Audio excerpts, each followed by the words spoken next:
This is an Irreverent podcast. Check out irreverent.fm for shows from all our friends. 1 Corinthians warned you about the women with a loud mouth, and this podcast is just that. Here at the Speaking in Church podcast, we talk all about the regular people and the things that regularly happen to them in the evangelical church. It's a podcast about change, it's a podcast about seeking moral high ground, and it's a podcast for people who are just trying to deconstruct on the safe side. You can listen wherever you get your podcast, and if you want to be a guest, yes, you, regular person, you can be a guest on the Speaking in Church podcast. If you want to come on, just let us know. Hello and welcome to Exvangelical. I'm your host, Blake Chastain. Today I'm sharing a conversation that I had with Kevin Garcia recently, and this was a conversation where we were really just exploring a few questions that I've had in mind about what the future of spiritual community might be, the types of things that all of us who leave institutions or groups like white evangelicalism are sort of searching for in our own way. And if you've listened to this show, you know that Kevin and I have been friends for years, and he's been on the show several times. I don't want there to be too much of a prologue here because honestly, the conversation is really quite chill and laid back, and I even want my introduction to sort of fit into that. And that's why you aren't even actually hearing like my general intro music or anything like that. And just to let you know, this is another sort of experimentation beyond just having a very laid back conversation.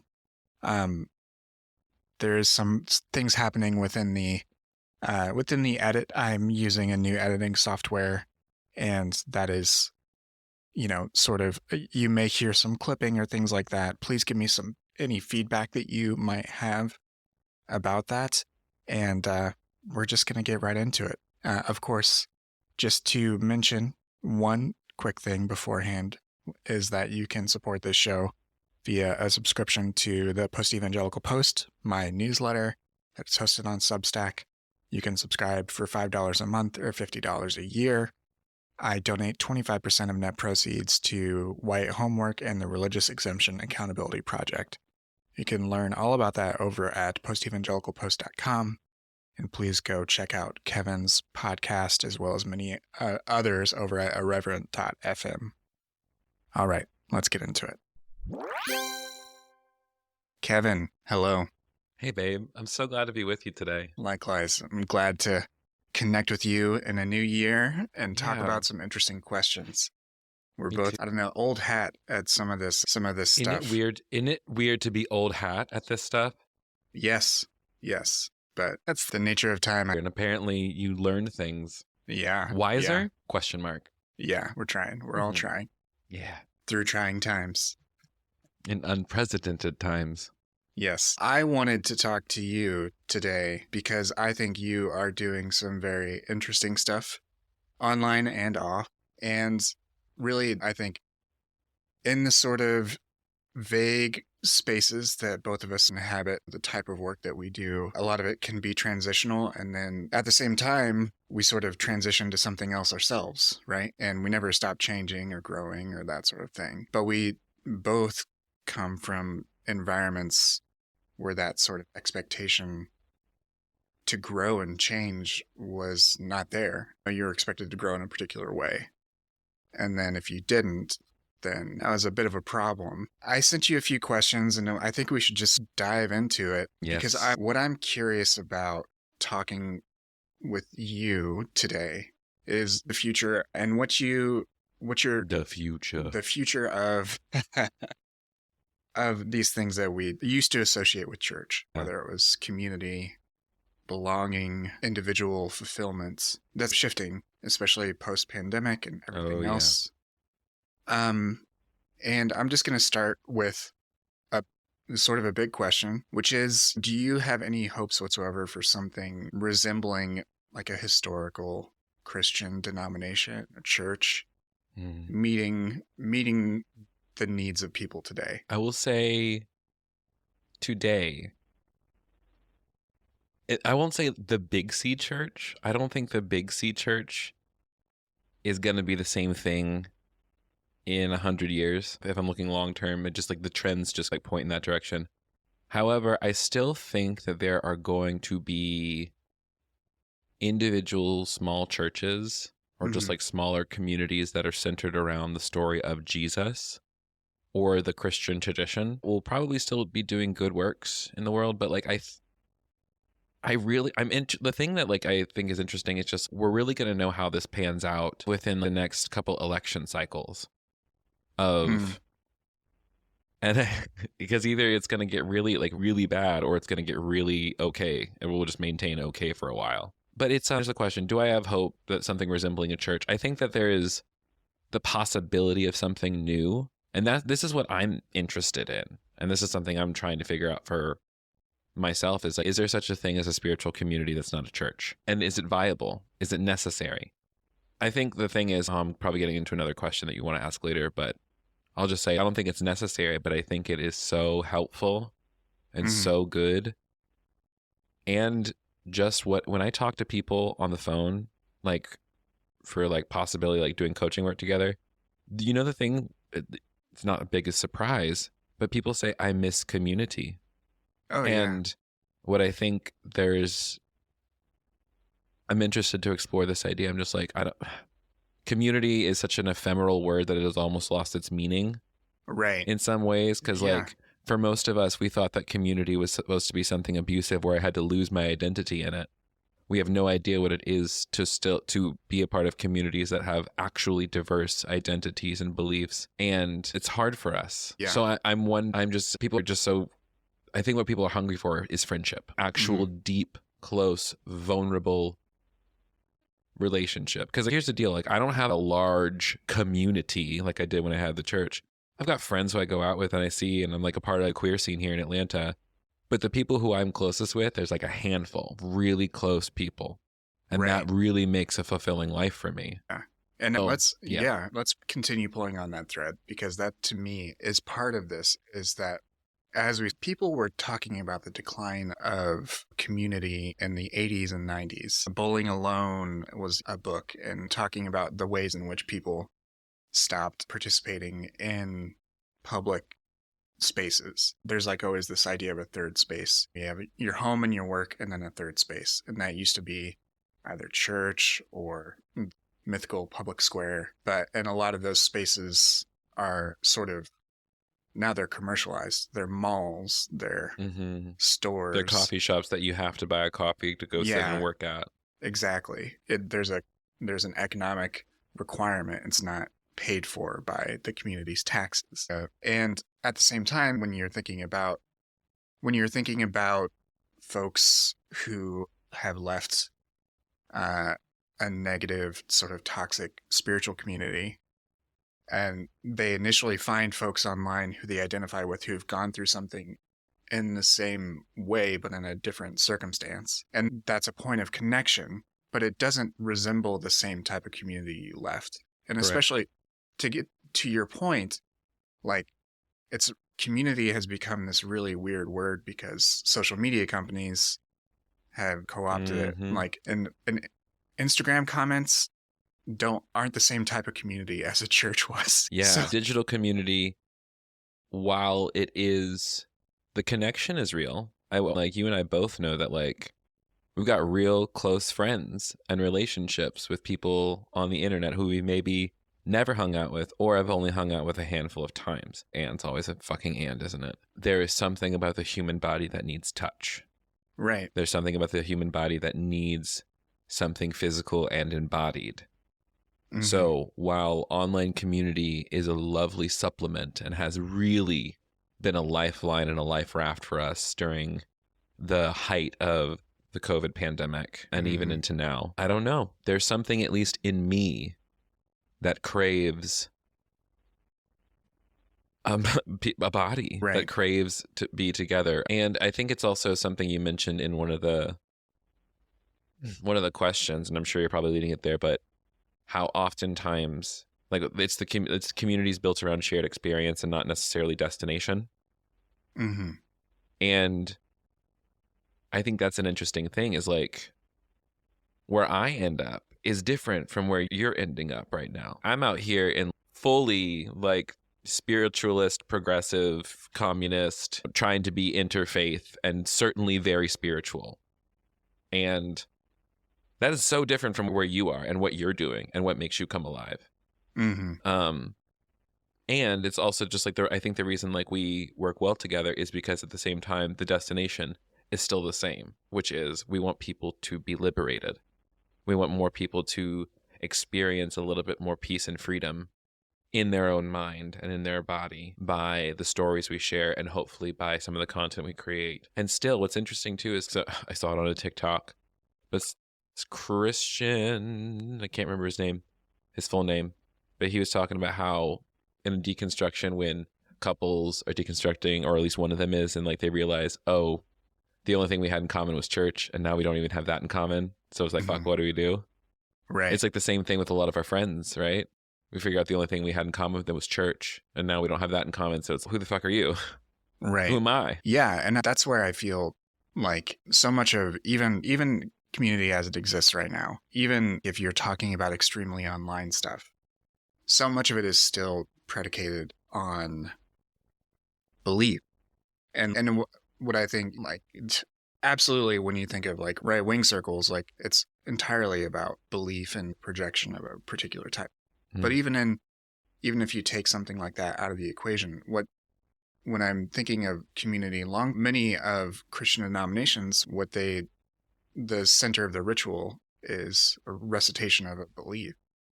And I attended an Episcopal church for a while, which is very stereotypical of a deconstructing evangelical or whatever. I totally, gotta find the grounding in that liturgy, baby. Yeah, and it was valuable. And there were times when saying the words, even when I didn't, saying the words meant less, and then the sacrament meant more, or that sort of thing. Mm-hmm. But even the thing that I'm thinking about over a long span of time now is what happens when those beliefs continue to evolve. And like, how do you envision a community that values someone's spiritual autonomy? And much of what you speak to is like reclaiming your sense of authority within yourself, recognizing divinity in yourself, and not letting that squash yuck someone else's yum. And it's an open-ended question to me. Yeah. And I'm curious what you think, because so much of the types of things that regardless of whether you're agnostic or atheist or a progressive Christian now, we lobby these same criticisms over and over again of more fundamentalist branches of Christianity are stuck in their cul-de-sacs of arguing over whether homosexuality is a sin. Like, good God. I know, yeah. Boring conversation, not interested. Yeah, yeah. And so that's just one example, but what does a community look like that honors that, still cultivates something? Does it resemble something like a church, or is it something just much more local and much more just very specific? Yeah, it can look like a few different things. It can look like a local church and the things that y'all do within those denominations. It can. There's a possibility for real good to happen in those spaces. Like, I've seen it and I'm not going to knock it. And also there's those of us who I can't remember where this started with me, but I realized I was watching Lord of the Rings director's cut back to back, of course, all the way through. The last scene where Frodo's getting on the boat and he's Sam and he says, "We saved the Shire, but it wasn't saved for me." And that's what it feels like for me. I've done the work. I've helped save the church for those who there's a way to stay a part of it if you want it. And then but not for me. Because it was the same thing with me. It's just like the sacraments are meaningless. Not meaningless, but meaningless to me. Like, they're coming on to sing and lead worship on Sundays is no longer joyful at all. It is a tax. It is an emotional and physical tax. So I've just been dreaming up what it could look like for me, what would feel good. And so my personal idea, I'm modeling it off of what Octavia Butler did in Parable of the Sower and Parable of the Talents with Earth Seed. Hell yes. And where it's just like, okay, God is change. God is change. And I love the structure of it. It was just like, we come, we gather together, we meditate on something, somebody teaches something, and then everybody questions the teacher. And then we share a meal. I'm like, That's also basically what the Baha'i tradition does as well. I'm like, cool, let's try that. Mm-hmm. And I'm like, okay, rather than doing it weekly, at least for me, I'm like, let's do it on the new and the full moon. That way, like, it's not every single time, but it is regular enough. And also, it's just, oh my God, it's like the witches have been doing this before it was cool. Yeah. Yeah. So for me, that's where it started. On the new moon, this past weekend, I hosted a meditation circle. Did it at a local church too, because I'm just like, I needed a space that's not like my living room, because I don't want people in my house. Yeah. But maybe that's where it starts for some Right. people. It's just, and you know what? Maybe that's what I need to do, is invite people into my home. It's just, I'd rather be outside. So when it's warm, I can definitely do it here. But that for me feels like a good place to start.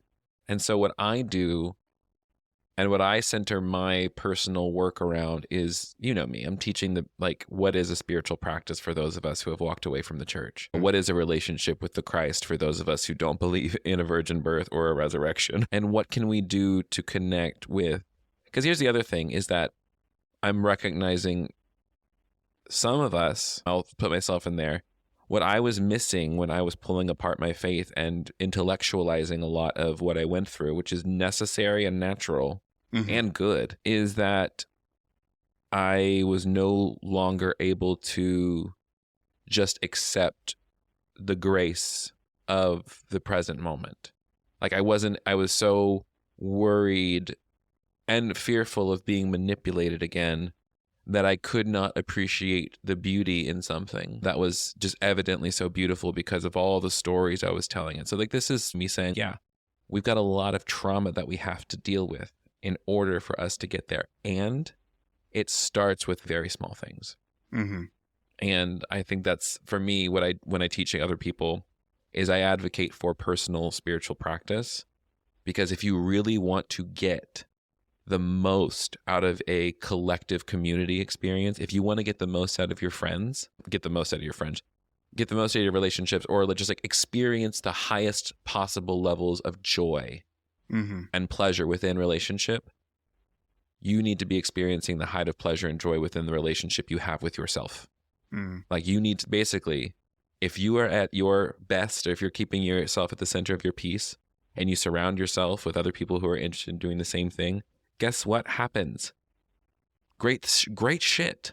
Mm-hmm. Good things can possibly happen. And we know this to be true. Yeah. Tease that out a little bit for me, if you could, especially with keeping in mind, like, when you are either cultivating your own sort of new spiritual practice, do you tend to draw from whatever is that gives you that affirmation or that sort of security? And while you tease that out, I loop back, please, to talk about the importance of self, because the other thing that in most versions of Christianity that have been influenced by some sort of fundamentalism, you've got John 3:30, Christ must increase and I must decrease, kicking around somewhere. And like that idea of valuing yourself, like that's been to be vulnerable for a minute. That's been Please do. a lot of my work over the last year, is recognizing how hard I have to work to get to the point of self-acceptance. And that is a burden for a lot of folks. I don't think I'm speaking out of turn there. So yeah, what does that look like at those spiritual practices, and either what you do or what you talk with people or coach people on, and especially that sort of self-care element of things? Yeah. I think it's, I don't know if you can hear my stomach, but she is talking. I think when I'm talking about spiritual practices, and I'm talking about, it's one of those things where it's actually, from where I'm sitting, like when I was growing up, it was the same thing. God, I must decrease. I must lose myself within the community. I must lose my identity and place it in something higher or better than me. So the shift in my mindset had to become less about what do I know to be true? Because like, now that I'm at this point, it's a moving target, because it's just like true metaphysically, spiritually, in this moment, scientifically, empirically. What do you want? What I focus on now within my own practice is the question, what is helpful? Is this belief, is this idea helpful for me? And by helpful, I mean, does it move me closer to a sense of peace and well-being? That's it. Mm-hmm. something A Course in Miracles says, and something that I would also say and advocate for, is that the whole point of having a spiritual practice is for the attainment of inner peace. And when you have that peace, again, this is what I teach and this is what I personally believe, when you have peace, you pretty much have access to everything that you could possibly need in any given moment. Not long term, for every moment, but in this moment, you will have what you need. And that's actually the only moment you should ever be trying to deal with. And so, from where I'm sitting, a personal practice looks like meditation, stillness of some kind, and movement of some kind. And that can be anything from walking in nature. There's like a zillion different things you could do. It could be yoga. For me, it's yoga and weightlifting right now. Trying to be the buffest yogi ever. Sexy yoga teacher. Just kidding, no. I don't want to teach yoga anymore. I thought I did, but I'm not going to. The other part of it, I think, is rather than reading your Bible, you need to find some texts that inspire you. Mm-hmm. Whether it's like Octavia Butler, or it's like poetry by Mary Oliver, or whether it's reading Kierkegaard, or whether it's reading Jung and getting into your shadow work. You're like reading things that inspire you and move you closer. Mm-hmm. That includes audiobooks too, because I'm an audiobook girl. So reading the things that inspire you. And then like for me, it's like gathering regularly with people who make you come alive, that feel like home. Mm-hmm. And so whether or not that's specifically like we're going to get together and meditate on the mysteries of the universe, or going to karaoke on Wednesday nights at Mary's, which is like the thing that I do, that for me is a embodied spiritual practice. Yeah. And I know that for me, it's that serious and that good because of the pleasure that it gives me. That's why I'm devoted to going on Wednesdays. So I don't know. I think that's where it starts for me. It's like I need to get into a daily practice. And so for me, like, what do I meditate on? I'm like, that's when we get into the work. I'm like, I've got ideas. I think there's the thing is, I'm not saying that I have all the answers. I just say I'm just somebody who has been thinking about this shit for a while. And I'm like, I have some ideas about, I don't know, virtues that I center my life around. I just use the fruit of the Spirit. Love, joy, peace, patience, kindness, generosity. Literally have it on a Post-it notes. Yeah, those are my virtues that I work with, that I'm striving to cultivate in my life. Yeah. And I see these things as not things that I got to work on being more loving. It's no, love is a fruit. Therefore, it is a consequence. Already, it's a consequence. Like it's the effect of a cause. What's the cause? What do I do with my everyday life? What do I think about every single moment? How am I conducting myself? Does this move me closer to love or further away from it? Yeah, it's such an interesting sort of inversion of some of the broader sort of messages that we get from either mass media or whatever. It seems like, especially within the pandemic, when we all were living on our phones even more than we already, the height of the pandemic, what I mean.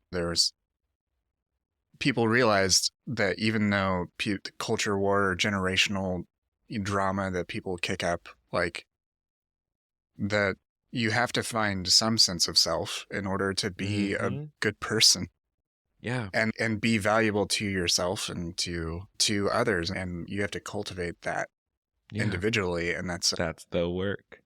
That's the work. And that's, I think, as weird as it's, maybe not as weird, but just if one can come into a really good relationship with themselves, aka if you can come into a good relationship with you, and you, capital Y-O-U, when I'm saying that, I'm talking about the part of every single person that I believe to be divinity itself, to be God itself, to be a divine intelligence, to be breath, to be the thing that's keeping it all going. The part of you that is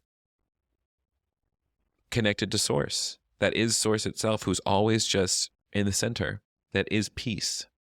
That you, if you can get into right relationship with you, and like, how can I live more or move more from that place of peace than I am now? Way to redeem the phrase relationship. Oh my God. That's the thing. It's just like, you want to get into a right relationship with God, that means to get into a right relationship with yourself. Are you talking shit to yourself all the time? Are you denying yourself the things that you need, your body needs? Are you telling yourself that you're okay when you're not? Are you telling yourself you're happy when you're sad, that you're not furious? Right. That's the thing, is that the work that we're doing here is, yes, we want to feel better, but not in a way that spiritually bypasses our suffering. What a spiritual practice really does when it's really working is giving you the space to deal with your suffering finally and care enough about how you feel to end your suffering, or at least begin the process of ending the part that's in here. So much of our suffering, especially as exvangelicals, people who leave the church, whatever label you want to put on it, is we are still stuck and obsessed with what happened. And that's fine. The thing is, we are allowed to be as angry as we are, and we should be. And the question I have is, do you want to feel better? And that is what so many of us don't know what to do. That's the thing. Yeah. And I don't want us to be stuck anymore. Right. That's that's what my heart is crying for. Yeah.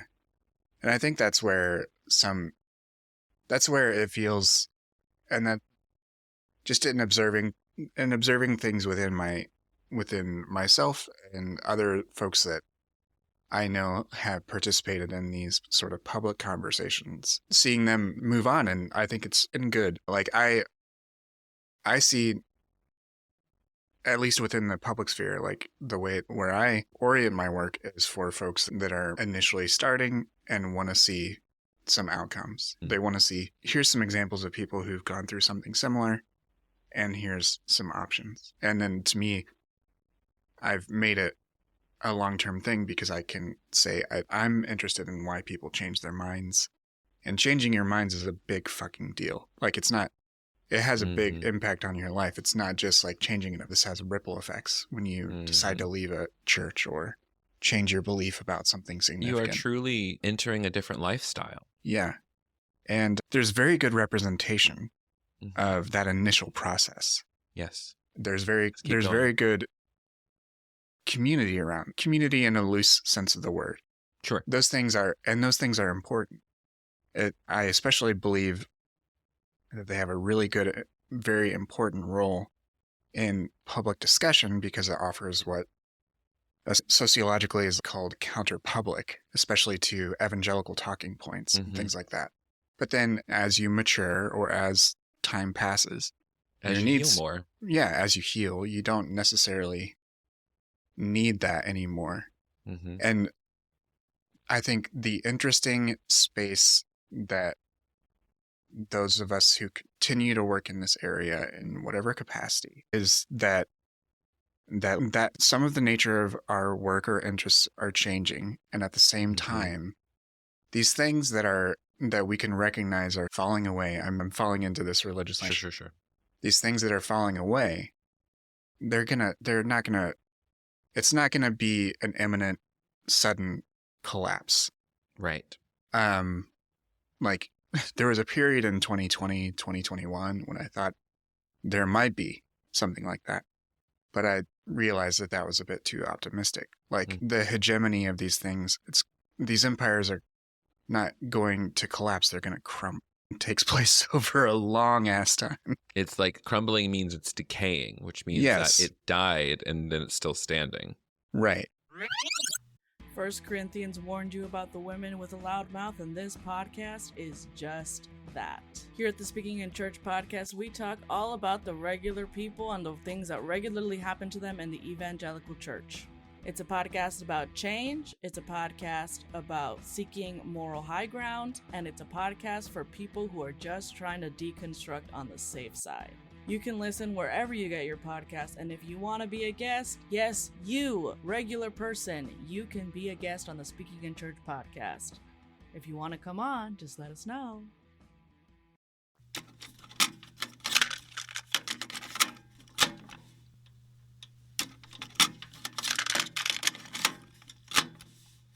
And that's the other piece of all of this that I'm curious about your thoughts on, is that like a lot of these institutions, they still remain, even though the execution of their own visions might not be ideal, or like some of the ones that we would consider ourselves in opposition to, like well-funded evangelical groups, whether it's a church or a legal group or whatever.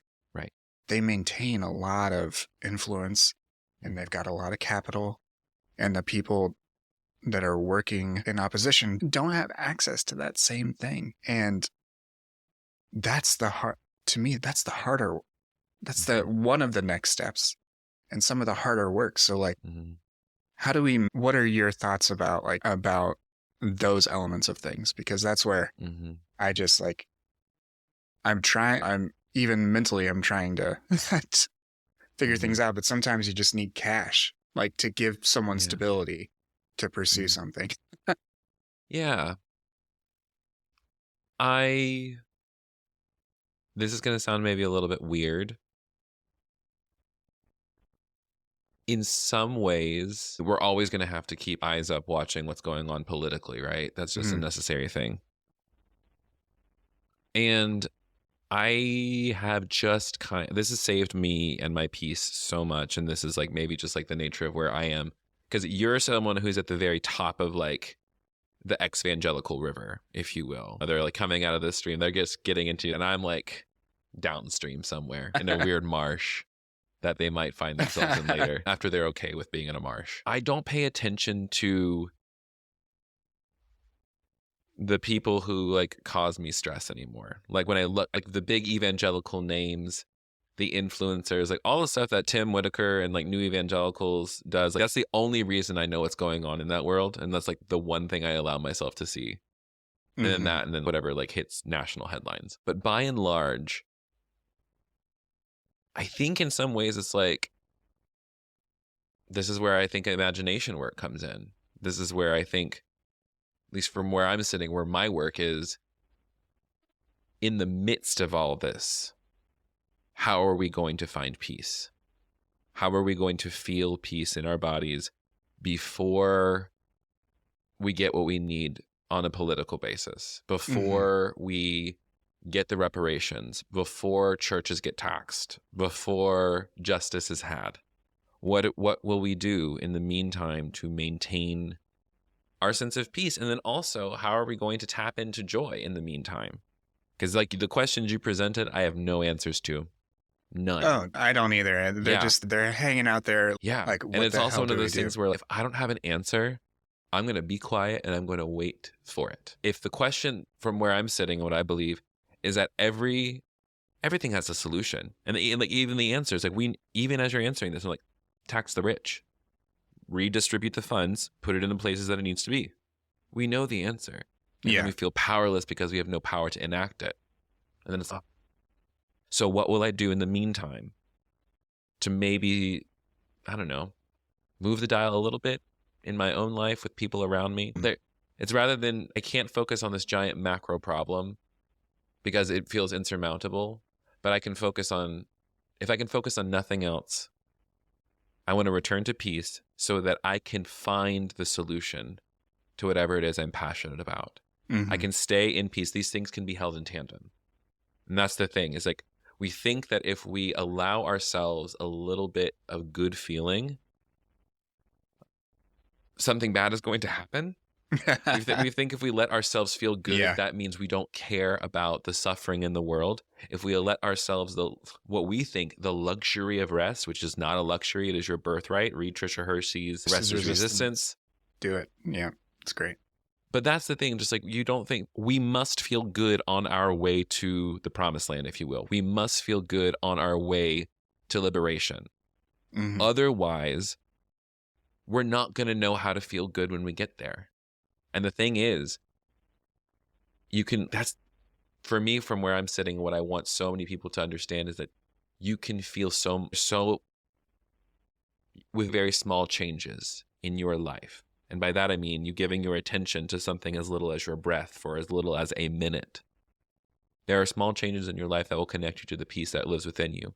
And when you have that, everything else is going to start becoming clearer. And I think I'm always going to hang my hat on that. And that for me is like the thing I feel most passionate about in this moment, and why I keep circling back to it is like that. I think that there's a lot of solutions waiting for us on the inside of peace within ourselves. Right. Yeah. Have you read the Monk and Robot books by chance? Do you know those? You mentioned Earthseed, and I'm doing a series for my newsletter called The Comfort of Fictional Religions. It's just basically exploring the different spiritual practices that different fiction writers have worked up. So I haven't done Earthseed yet, but there's 2 very short books by Becky Chambers. They're novellas. One is called A Psalm for the Wild-Built, and then the second one is A Prayer for the Crown-Shy. And the main character is this character's sibling, Dex, and they are a tea monk, and they go around and serve tea, and it's a therapeutic thing where it's a post-capitalist society, and they just go and listen to people and make tea for them and give them. And in this world, there's a mythology of 6 gods. There are parent gods and child gods, and they're a monk that serves the god of small comforts. And one of their adages is find the strength to pursue both, because you need those moments of peace, and you need to pursue the big metaphorical, mythological things. It's both. And both books are very cozy. They're just like a hug for your soul. I'm about to get into this. This sounds so good. Yeah, I'd love to hear your thoughts on it, because eventually there's a whole sci-fi element, but it's just a lovely meditative books. And anyways, find the strength to pursue both it's evocative of what you're saying. You have to make that space, and then you have to do whatever is within your capabilities in a given time. Yeah, I think you're right. I think that's where my level of frustration is, that it does certainly feel like so many of us know what it would take to make a more just, broader society. And the powers that be, the powers and principalities of this world just are not going to give it up. And I don't know, part of me wants to continue to tackle that question as some of my broader work, but you can't do it without having some small comforts along the way. And that's the thing is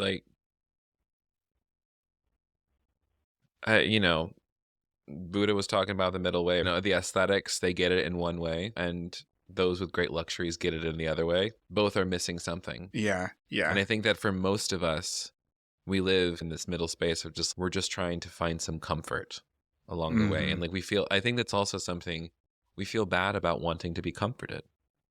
We feel bad about thinking that we desire to feel good. It's so contrary to what we were taught growing up. There's the Western mindset is you are an evil entity.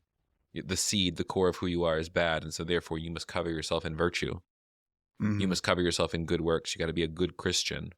And that's going to keep your evil from leaking out onto this world, which is also damned, by the way. But you don't want to make it worse. So the entire time, you're just trying to not make it worse.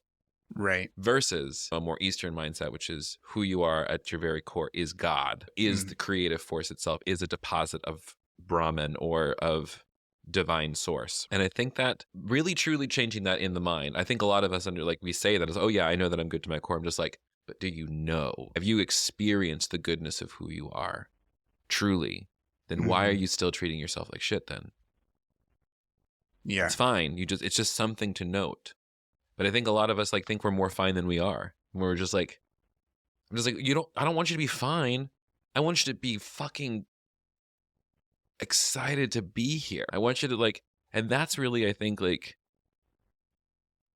what I want more people to experience is this is the other half of what I note when I talk to people. Community is one thing they miss, but the other part of it is actual spirituality.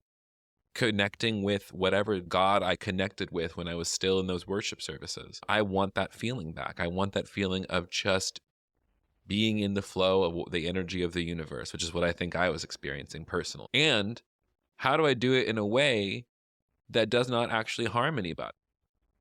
And there are ways, that's the thing, it's just we do not have to go to places that are below our worth or who are hurting our friends in order to experience. That's the lie they told us. Think that we can only experience those big feelings, those wonderful emotions when I'm getting myself hyped up on pop music at a concert, and by that a worship service on a Sunday morning. Yeah. And it's the reality is you could feel that way more often, if not more than you ever did before, when you're not thinking that you have to find it in a single place. Knowing that source was actually within you the whole time, and it was actually you doing it. That's the thing, is that like the source, that like the peace that you're looking for, it's closer than your breath, bitch. I don't know, why am I so heavy I'm like, and then what's really funny, I think for me, is like, I never wanted to tell people about baptizing themselves and giving their life to Jesus because it was so fucking lame. Oh yeah, I can't drink anymore, and you can't smoke anymore. No, you can't have sex with your girlfriend anymore. We have youth group, and we like go to Chick-fil-A on Wednesday mornings before school. Fucking lame as shit. But now on this side of it, like, I can't help but fucking talk about it. I feel like I'm a like, and not because I want people to think I'm right, but because I know that my joy is increased when other people experience the same thing. And so for me, it's almost like a completely selfish thing. Like, I teach what I want to learn, and I want to learn more about this. And I think that like, from where the thing that gets me excited is that I think that if more people just tried this little meditative practice idea, just a little bit, there could be much delicious healing taking place. And I don't mean healing like, oh, I'm going to be restored in Jesus and I'm going to feel so good. I'm talking about people who are actually just feeling better on the day-to-day, who are better able to handle the shit that gets thrown at them. And then once they can handle the shit, they compost it and they can make it into fertilizer for a life they actually want. That's not dripping in shame. That's what I'm talking about. Yeah. Fuck love and light, honestly. I'm talking about love and pain. And how do you carry both? Yeah. That's what I'm interested in. Yeah. Because healing is not, it's not glamorous. It's No. it's not a miracle. Healing No, is it's not magic. It's math. Mm-hmm. It's the thing is I'm not surprised that I feel so good these days. I take my meds regularly. I keep my practices. And I have a really delicious and amazing support group of friends around me. It is no secret why I'm doing so good. Like, I'm not unaware of how I'm doing so good. And also privilege. Put all those things on top of it. Blah, blah, blah. But also, there are people who have the same level of privilege as me who are fucking miserable. Mm-hmm. And there are also people who are a lot worse off financially than me who are also miserable. And there's also people who are like poorer than me who are fucking doing way better happily than me. Mm-hmm. And what I think that points out to me is like, there is something that you can do in any position that you find yourself in life. Something you can do right now to move yourself closer back to that center of peace. And not doing it because it's a good thing to do, but doing it just because you want to feel better. Mm-hmm. And that to me is, I want to boil all faith, religion down to that one thing. Do you want to feel better? Because if so, there are some things you can do. That's it. Start there and then figure out the rest of it later. So, trying to distill that just a little bit, do you think... Yeah, please. Sorry. No, that's wonderful. I feel like a giant soup and throwing a lot of shit in it. No, but it's great. What I'm curious about is like all these elements of sort of individual spiritual practice and the cultivation of these things. And I think cultivation is a great word just because it does evoke that you're tending to something. You're tending to your own growth. Even more so, you're tending, as Mary Oliver put it, to the soft animal of your body. With that approach to spirituality, is there a distinction between that and religion? I guess that's those two things are sometimes lumped together as these, like even where you find this podcast, it's in the religion and spirituality section. Right. So so it's always, I'm not sure whether it's a false dichotomy. If I'm thinking of it in the classical sense, I think if someone has it's like cult plus time equals religion, right? Right. So it's like, in some ways, yeah, I'm drawing heavily on what I know within Christian practice. I'm drawing heavily upon what I know on meditation from both a yogic perspective and like some tantric perspectives. I'm drawing on Jungian psychology. I think the content is the same at its highest point. Mm-hmm. Everyone's trying to escape suffering. That's like the point of everybody's system, right? whether in this life or in the life to come. So my content for what I'm teaching and what I do and what I believe too, same as them at its highest level. The form is just different.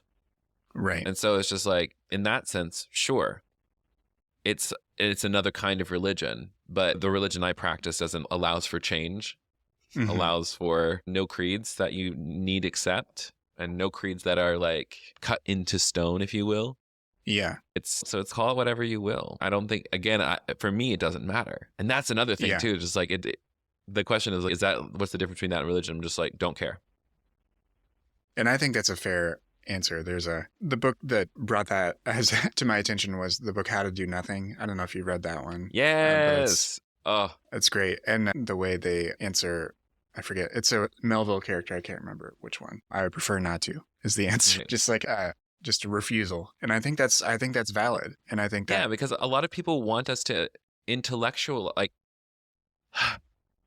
both on, I remember before, like when I was first pulling apart my faith and coming out as a queer Christian, specifically Christian, I really needed to understand intellectually why I believed what I did. And I needed to understand how I could still, because the Bible to me was still the word of God, TM, and therefore it had to all square up. The math needed to math for me. But then once you like learn how to study the Bible and you learn how to actually pull things apart, like eventually things just don't add up. And so when people like look at Christians, like especially look at the Diana Butler Basses of the world, like she knows the Bible, she knows all the like the contradictions, she knows all those things. And at the same time, she doesn't stand there and try to prove herself to anybody, or is like, no, she's like, this is what's giving it to me. This is what's giving me life. This person of Jesus for some fucking reason. And that's her experience. It's the same thing with like me and Jesus. It's like, I can't explain to you that I have a relationship with someone who died 2,000 years ago, or that I feel a metaphysical presence in my life. And I think that it's this person that I grew up to know as Jesus. Like, it might be true, it might be false. I could be making it up. I don't care.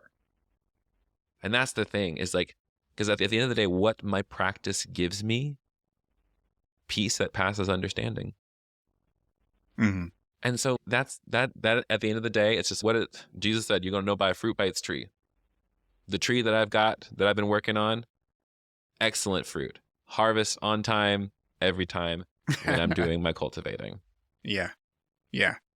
So it's like, stop. I don't want to defend myself to anybody anymore. It's exhausting. I'd rather enjoy my life. Right. I appreciate all your time in addressing these things. It's so fascinating to me to explore these things of what feeds us, and then also just the other part of us that does need sociability and like that element of things, and knowing and developing wisdom about like the groups that are good for us or the ones that we need to set boundaries with. That's because of the way in which like identity, you don't really have your own individuation from the group and like in the spaces we came from. It's a lot of trial and error to develop those things. And I appreciate your exploring these things with me just in every capacity. It's a pleasure. 1 Corinthians warned you about the women with a loud mouth, and this podcast is just that. Here at the Speaking in Church podcast, we talk all about the regular people and the things that regularly happen to them in the evangelical church. It's a podcast about change, it's a podcast about seeking moral high ground, and it's a podcast for people who are just trying to deconstruct on the safe side. You can listen wherever you get your podcast, and if you want to be a guest, yes, you, regular person, you can be a guest on the Speaking in Church podcast. If you want to come on, just let us know.